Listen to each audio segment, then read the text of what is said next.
TRS party నుంచో ఎందుకు బయటకు వచ్చినామని అడిగిందండి. ఇక అనేక కారణాలు ఉన్నాయి, ఇప్పుడు ఏం చెప్పాలని చెప్పి అంటే కాదన్నా ఈ జెండాకు ఓనర్ని అని చెప్పి స్టేట్మెంట్ ఇచ్చినావు కదా, గదే కోపం తెప్పించిందా అన్నాడు.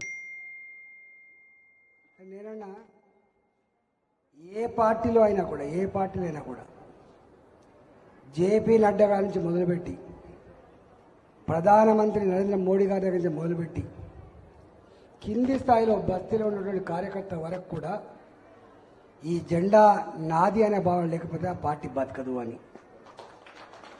అందువల్ల ఇవాళ పార్టీలో జాయిన్ అయిన ప్రతి వ్యక్తి, భారతీయ జనతా పార్టీలో ప్రతి వ్యక్తి తప్పకుండా ఓనర్లాగానే ఉంటాడు, గుర్తుపెట్టుకోండి.